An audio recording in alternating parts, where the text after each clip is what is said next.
Well, hello everybody. We're back here with the second edition of Connor and Ellis back here for a regular Norwich versus Leeds preview. I thought I'd get Ellis back on to discuss the game, to discuss what's coming up, and hopefully advance into the playoff final. You know, I was just actually having a bit of a chat with my old man downstairs, Ellis, and we're having a chat about 18-19 with Bielsa. And it's funny. I remember because I went to Pride Park that season, and obviously we won 1-0 there. We all got very excited, started singing about Frank Lampard. Then we came back to Ellen Road. The Leeds thing happened, and Yeah.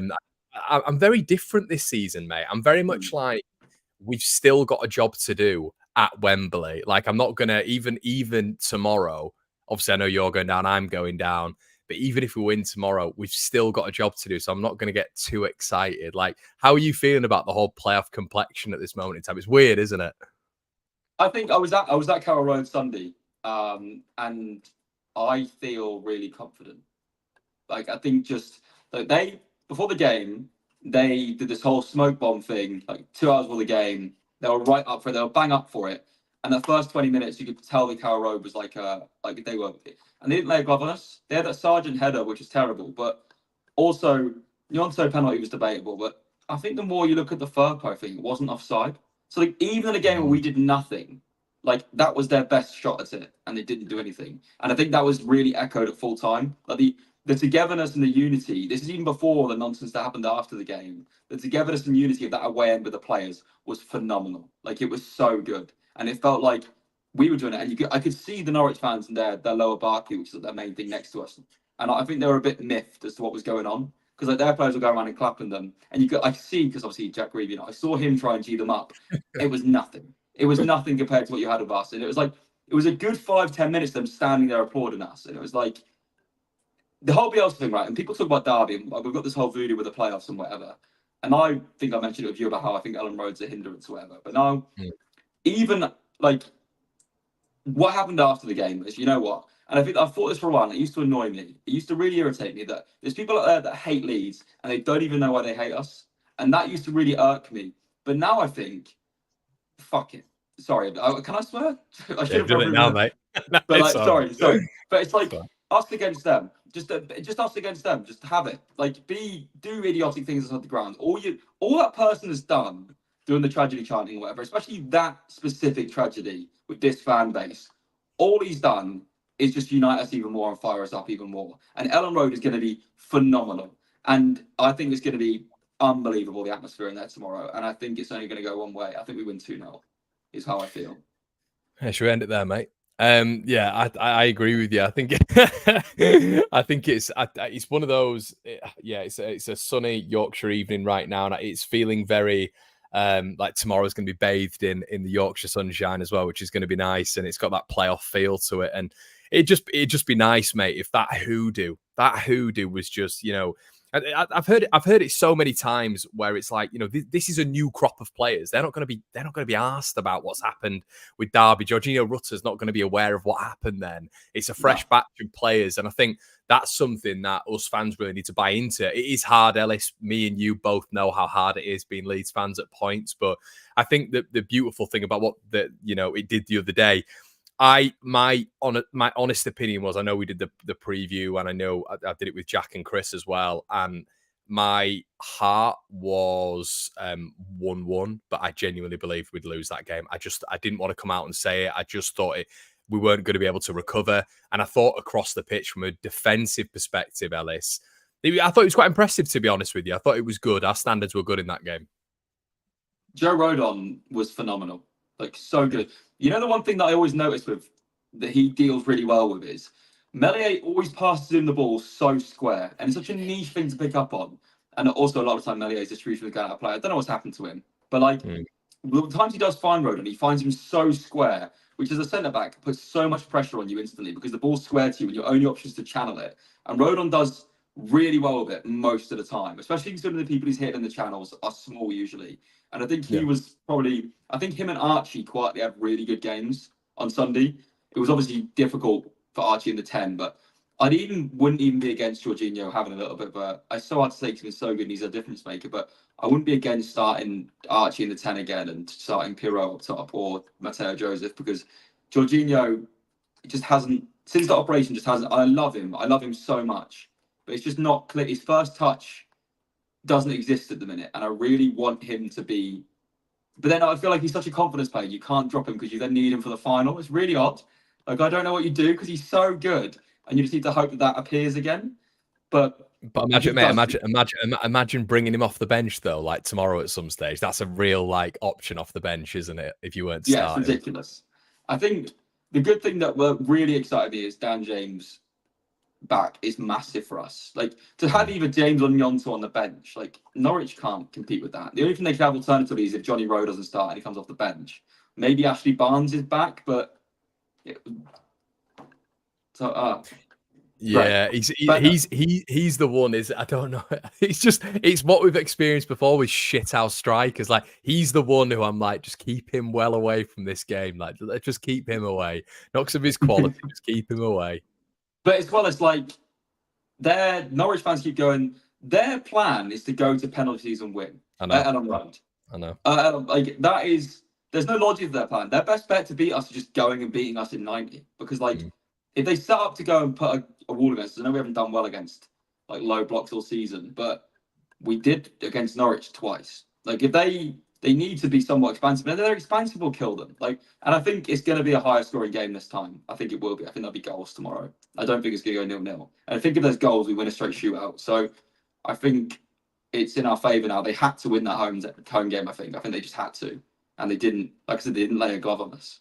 Yeah, they are. I know what you're saying. Like, obviously, you live down there, and I speak to, weirdly, I've got a fair few Norwich mates. I don't know how that works, but I have. And they are very much on the let's hope Wagner will play for penalties. And they are also the other the other thing they're leaning on, and you can check the forums. And I've done it. I've just thought, you know what? I'll go look at the NCFC hashtag on Twitter and all this sort of stuff. Is this like a generalized thing throughout their fan base?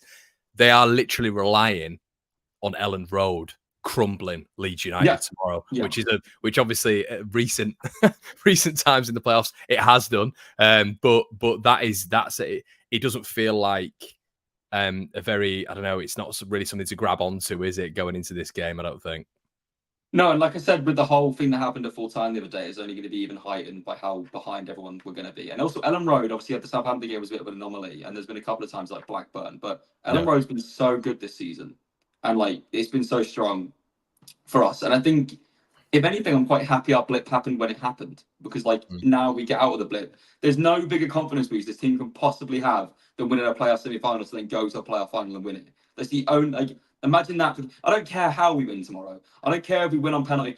Penalties does concern me because I feel like Melier compared to Gunn in a penalty shootout, we are on the back foot at that point. But I don't really want to think about penalties, mainly because of that. But also, I think if it goes to extra time, only one team is winning that on tired legs. The team that has Dan James on the bench is much more suited. James.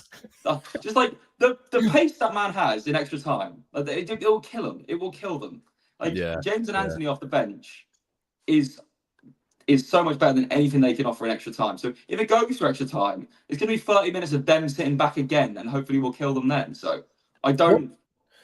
What did you think? Really. What did you think, Ellis? It's been a bit of split opinion as well on Jade Nancy. Like I thought when he came on, he was direct. He's been pretty cold, as in like the minutes he's got. And I thought when he came on, actually I thought he made a bit of a difference. To be honest with you, there wasn't really a standard drop. And I thought, if a player's been frozen out really, which he has, by Farker for as long as he has, you expect him to come in and maybe need to find his feet a little bit. But I thought when he came in, he was pretty decent. To be honest with you. I really liked what he was doing. There was one point where he drove into the box and got tackled. But I was like, well, at least he's gone into the box instead of us just passing around outside the box. Like, I like that. Be more direct. Like, it's why, like, Somerville is so effective in this squad because he actually does exactly that. Gnonto nearly won the penalty because he did exactly that. I like the fact that Anthony was driving into the box. But yeah, I thought it was the right thing to do. I think he actually did it right, yeah. He's also a very good player at his level again. Like, he would start for Norwich. He would be starting for them. So he's a very good option to have off the bench. Even though he hasn't been quite as effective as we'd hope this season, he's been really unlucky that Somerville has been so good. Yeah, yeah. There's a theme in the comments. Brett saying, "Can you imagine going out and penalty?" Brett, we don't. Brett, no. We don't want. We don't want to think about that, Brett. That's exactly what we don't want to be thinking That's about such a right now. Leeds viewpoint to have. Like they're already going, yeah, we'll lose on penalties. You know, let's lose the most heartbreaking way possible. It's yeah, I think it was the it's I think Leeds fans have been completely tarnished by the fact that when we beat Derby 1-0, coming back to Elland Road, then going 1-0 up again, and that deficit never been sort of made up in the history of the playoffs, and Leeds obviously breaking that record, but there you go. Yeah, there's another record we could break this time, isn't there? It's the biggest points gap between a third and sixth. Yeah, that is true. Yeah, and I think are we the highest team as well it was like 90 points, was it? No team's ever not gone up on 90 points. So yeah, there we go. It's Leeds United. But I mean, changes, Ellis. I mean, this is where it's interesting. Now, let me give you a little bit of a sort of like presentation when it comes to an attacking sense. So I would change 2 players tomorrow. So I think what he did, I mean, we were speaking previously, the 4-3-3 was something I was like, whoa, okay, I like that. It's taken him 46 games, but he's been pragmatic. He's changed up the formation, which I think helped us out. I thought Archie was taken out of the game. I thought it was essentially man-marking McLean for the whole game. Okay, fine. Would like to see a little bit more of Archie on the ball and not always in a defensive capacity. That's okay. Now, right back's a really interesting conversation here, I find, because Byram, I thought defensively was good. But I've always been, I can't double down here. I've always been a little bit of a critic of Sam Byram when it comes to him going forward. I think he's a little bit limited. So when I look at someone like Connor Roberts, once again, Ellis, we're looking at someone who's reasonably cold, but he's got experience in these big games previously. You know, I think he sent he sent Burnley up last season with a last minute goal against Borough. I just feel going forward he's a little bit better as well. He offers underlaps and overlaps. I think he's a little bit quicker as well than Sam Byram. I'd probably look at putting him in. I don't think there's that much of a downturn in putting him in over Byram. And the other one in a 4-3-3, not having almost a false 9, which I think Perot would be, and not having Rutter in there, which I think is just an additional midfield body.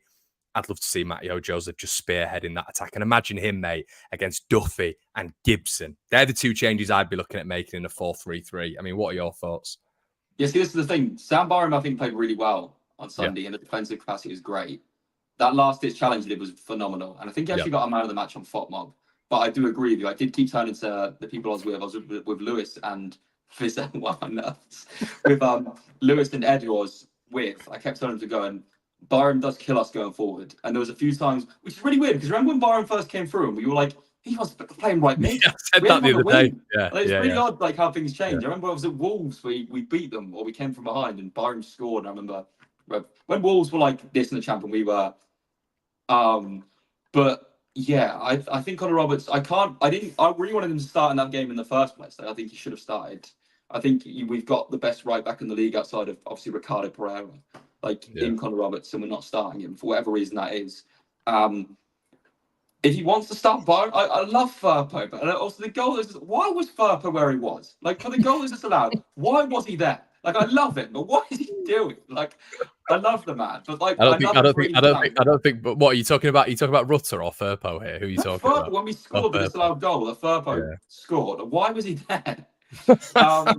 He literally followed his run, didn't he? Like the whole length of the pitch.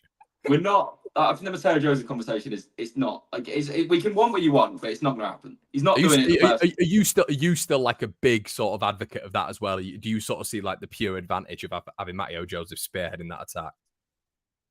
No, not so. Well, I think he's very good, and his ceiling is much higher than the current strikers we have.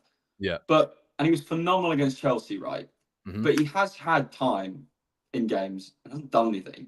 Really? Oh, you harsh man, you harsh Which man. game was the QPR game? He came off the bench at 2-0 down, and he should have scored to make it 2-1. Yeah. But he's so young. But the reason I'm saying this is because I was the biggest advocate out there for Joffy when he broke through, and it was something like, oh no, he's a young striker, you can't put that pressure on him. Mateo Joseph, bring him on in the 60th minute by all means tomorrow. Like, just do it. But I think you have to start Pirot. You have to. Like, whether we want it or not, like, he's not going to not start his senior striker tomorrow. And I think at Wembley, if Bamford's fit, you have to start Bamford. We are such a better side of Bamford in the side, but it's irrelevant now. We need to get to Wembley first. I think I think Connor Roberts starting would give us a lot more going forward, and ultimately we're going to be on the front foot a lot more tomorrow. So I fully get that. I really get it. The only reason I think he started Byram is because Norwich did us on set pieces twice at Carrow Road. Shane Duffy both times. He likes Byram in the air, but then the argument is then could you shift Byram to left back and then bring Connor Roberts in anyway? But I don't think Firpo's done anything to justify being dropped. So yeah, and I think it. Yeah, I was the same as you, mate. I was very much like, when you look at it's hilarious because he found himself in a position where he took the ball away and you're still looking at him and questioning his positional awareness, which is what we did in the Premier League week in, week out from a defensive standpoint. But he's I was saying it earlier on. It's like, I was like, this guy, there's no way he's coming back. There's no way he's coming back. And this season, I mean, he's been dependable, he's been reliable, injury hasn't killed him really. His performances have been good. Like, you can't, it'd be real. And as well, Ellis, you'll know this. For me, in 2 occasions now, he's done a job on Johnny Rowe, which is not easy. And I think, Johnny Rowe went off after 65 minutes. Looked like it might be a little bit of fatigue, but he was getting no change out of Firpo whatsoever. So from a defensive standpoint, I'm not really that worried, to be quite honest with you, with him on the pitch up against Johnny Rowe in like a 1v1 battle. No.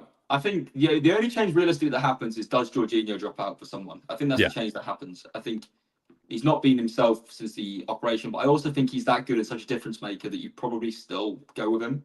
I don't think if I said to you, you can start Jorginho or Perot tomorrow, who you starting?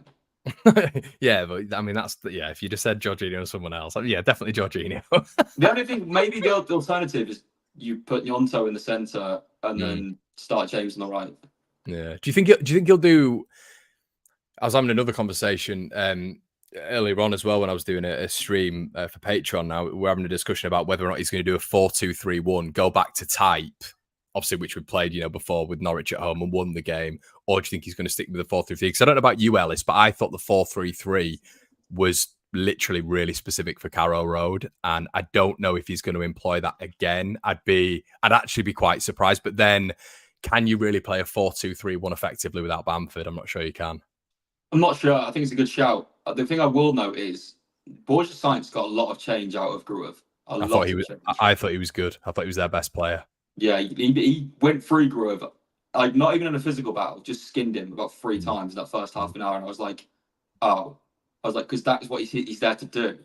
So it was like maybe a great example once again of if you had Amper doing that role, maybe things would be different if you would have someone else there, but we can't at this point. I can't really find too many flaws in that performance. I know people on Twitter were like, oh, it's so boring and whatever, but people need to remember it's a 180-minute tie. We have such a negative fan base. It's so natural to revert to type of be negative. But it's the 180-minute tie that might go to 210 minutes. So it's like we drew it, but we won the first leg. Norwich, every Norwich fan I spoke to before the game said we need to win by 2. And they've came out of it. And it's not even like they've been like, oh, we played well. Because they didn't do anything. And I think that's because we did a really professional job. And I think for someone who's been quite critical of Farke's tactics, I think he nailed it. I think we set up perfectly, had the chance with Firpo, but I think another day reasonably is given. Gnonto, I think it's the better, but I didn't think it was a pen on the day. I didn't realise how close to being a pen it was, but on the day I thought it was a free kick. Mental that nothing was given, by the way, like outrageous. And I think in general the ref was blowing a lot on that game. But the atmosphere is going to be really interesting because in Carrow Road the other day it was really cagey, the atmosphere from both sets of fans. It was quite dull.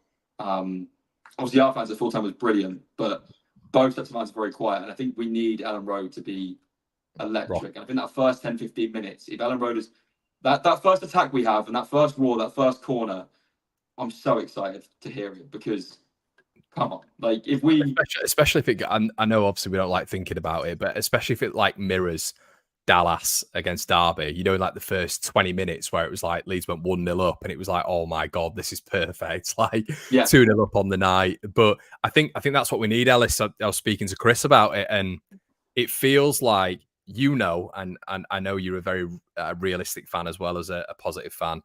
I feel, and you might agree, you might disagree, the longer this goes, the 0-0, the more this is going to play into the dark arts, which Norwich have been sort of projecting the second half of the season, which is going to be time wasting. I genuinely believe Wagner will 100%. We look Huddersfield before, they didn't score a goal in open play. He is going to use this to his advantage. So I think it feels, I don't know if maybe this is Maybe this is a little bit of sort of like a crazy thing to say, but I feel like we sort of need to score in the first 20, 25 minutes. I don't want this dragging on, to be honest with you. I feel like that's an idealistic thing. I think I agree as well. I think the thing I come back to is we have the better manager, we have the better players, we've got the better fan base. Yeah. This is going to be clipped so much if we don't go on and win. But we just do have it. And all my childhood growing up, Norwich had it. Like they did. I was bullied at school for being a Leeds fan. Like because like that's just how it was. Like Norwich had that. How old are you, Ellis? 26, but like about 12. No, I'm Actually, trying to. I could believe be 18 now at this point. But I'm just trying to think of that period of time. It was probably like Johnny Howson, Bradley Johnson, Cameron Jerome, wasn't it? It was probably they were stealing all of our players, and we were getting Steve Morrison in exchange for Luciano Becchio. Yeah, my childhood hero going to Norwich for Steve Morrison was the culmination of all that nonsense. Yeah. But we just do it. And I think they know it. They do know it. And like, and if they start moaning about parachute payments tomorrow, by the way, the audacity of that club of all clubs to moan about parachute payments after yo-yoing out of this league 3 or 4 times and getting it and reaping the benefits of taking it. So I'd like to think they won't go down that route if we do beat them, because it would be an outrageous thing to do. And also, it's worth noting this Norwich side is very good. Like Sarah's very good, Sargent is very good, Rowe's good. Like Borges Science is very good. Like it's not a bad side. I think across the board we're better than them, and that does matter across a 2-legged tie. It just does matter. And I think, like I said, first 20 minutes is massive. I think the first 5, if anything, you've been able to tell a lot this season with the first 10 minutes of games what Leeds you're going to see. Yeah, and I think. Like I was actually quite happy. Norwich fans were really happy with their first 20 minutes the other day. But I was telling people around me, I was going, this was it for them. Like I said, they were so exactly what we'll have tomorrow. They were so amped up for it. There for like 2 hours before the game, letting off flares and everything, like roaring the team as much as they could, and it didn't do anything. Like it didn't. Was it that good in the first 20? Like no, but their fans are adamant. They had a. I think the quotes were like they had us on toast for the first 20 minutes. I was like, I don't think they did. Yeah, I'm not sure. I don't think anything happened other than Sargent's header, and you should score. And I think they'll look back at that and go, well, "You have to score that in a playoff semi-final. You do." Well, do you know, I think I was Ellis with the big chances for us. They wouldn't have been recorded on XG. You saw Somerville probably go through a couple of times and then just get muddled up. I mean, obviously, he had the shot at the end, which Gunn saved, but he got his feet muddled up on that penalty spot. And then you saw Nonto's ball into Rutte in the first 5 minutes, and he airstriked it. And then Byram, do you remember that airstrike? Spot? So a lot of those don't get recorded, obviously, because it's not measured on XG. So they were big chances. Another one was when James did really well when he first came on. I think he tackled Ben Gibson in the box and hounded him, did really well. And Pirro was exactly where you want him to be, in so much space. And James didn't notice him, but he was in so much time. I was like, that was it. Like if James would have just cut it back, but. Was that the one where he decided to so he turned him, he got the ball, didn't he? Came inside and then he decided to go back around him. Yeah.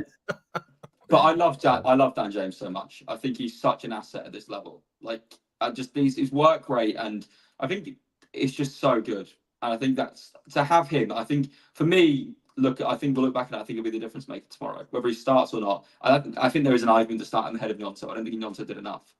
I think with Nonto it's really difficult. I mean, I found myself getting really, really frustrated with him because we know the technical ability there, but he's got to get rid of this petulant side of his game, I think. And I think that the constant remonstrating with the referee, I was getting really frustrated with it, Ellis, because you had some Leeds fans saying, look, you see this every week and the player doesn't get booked. And I understand that, but it felt like a constant theme throughout the game. And I think with Nonto sometimes, and it's probably his age, you feel that the occasion gets to him a little bit and you see that little bit of petulance. Whereas at least with Dan James, he's just going to keep going and going and going and nothing's going to really get him down. We've got also, I think a big thing for tomorrow is Somerville is such a big moment player. He loves clutch. He loves being him. Like he loves that I'm him thing. And you can just see it tomorrow holding the shirt up with his name on the back after scoring a goal. I think if we don't, at least I think it would be. I think I said it all wrong. It's a massive failure if we don't get to Wembley.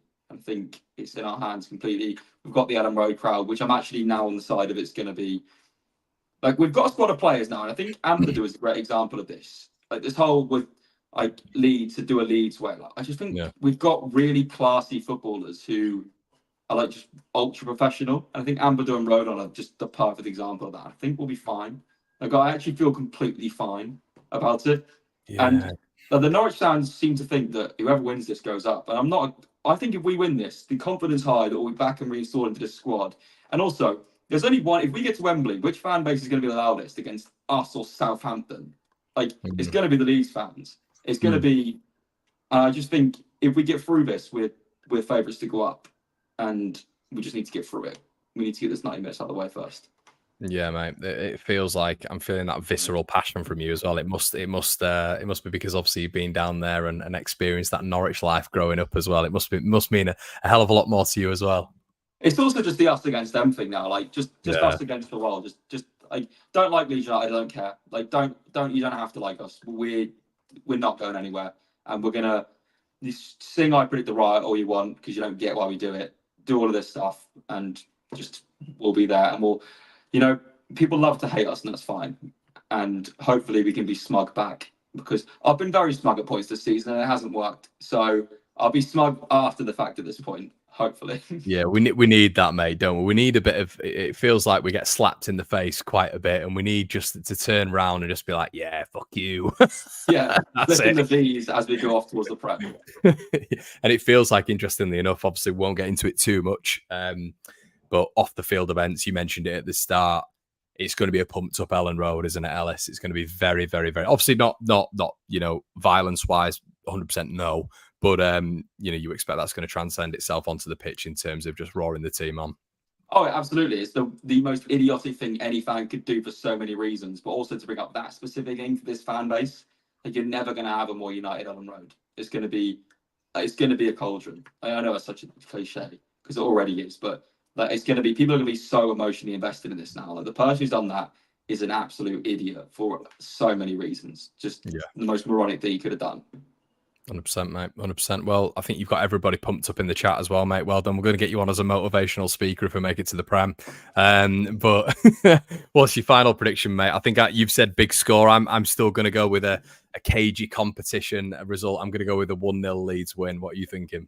I think 2-0. I think we go 2-0 up very early and it just peters out. Is what I think. I think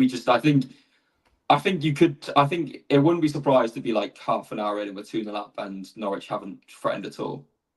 Yeah. But then the problem is that my prediction there is if we go 2-0 up, they're gonna have to stretch it, and if we're not scoring more with the players we have on the break, there is because like I think for a good example of this, like in our run we played terribly. We played terribly at Hull, who I think is actually a better side than this Norwich side. Yeah. And obviously didn't get into playoffs for whatever reason because they assembled their squad quite late in January and whatever. But I think we still played poorly and scored 3 against them. So, I think football isn't always set in stone. We don't have to be like, I remember before the Southampton game, I spoke to a few fans and they're like, oh, they never do it. They never win when it matters. I'm like, the Vey you're talking about, none of these players were in that squad. Like, none of these players, like, there's a couple of them were in the Bielsa playoff side, but it's a new squad, a new hope, and they are fantastic at football. And we're going to. I just don't get how you can look at a side, and I get obviously the end of the season wasn't great, but with Joe Rodon and Ampadu at centre half and don't feel really confident, as a basis to then go forward with that attack we have is a joke. And I think it's be excited, just be positive, and that's all we can do. Final question, mate. If we are to get through, is it West Brom or Southampton for you? Who do you want? I want Southampton. You want Southampton? West Brom are more likely to do a job on us. Because I think the thing with the first time the game was at a very odd time in the season. I think it was a weird side. I think Cooper started, I believe, against Southampton away. Yeah, he did. And then the last game was a weird game. It was really weird. It was like both teams put sort of in it, but it didn't really mean anything. And even then, they didn't really. They'd scored 2 and we played terribly. They played terribly. So I think at Wembley, with a full confidence again, I think it's a much different side. So, yeah. Yeah. Hopefully, mate. Hopefully we can right those wrongs. We owe it to Southampton a little bit, don't we? I mean, it doesn't seem right that we beat Leicester twice, we beat Ipswich twice, and we just get done by Southampton 3 times potentially. That doesn't feel right or fair. So, no. Yeah, mate. All right. Well, we'll leave it there. It's been a solid half an hour. Thank you so much for joining, buddy. Thanks everybody in the chat as well. You've all been properly engaged. The rallying call by Mr. Ellis Platten from Away Days. I'm sure you're all very well aware of where he is. I'll leave his link in the description below. But yeah, massive game, huge game in Leeds United's recent history tomorrow. Ellis is going with a win. I'm going with a win. Get your comments in the section below, and we'll see you in a bit. Cheers.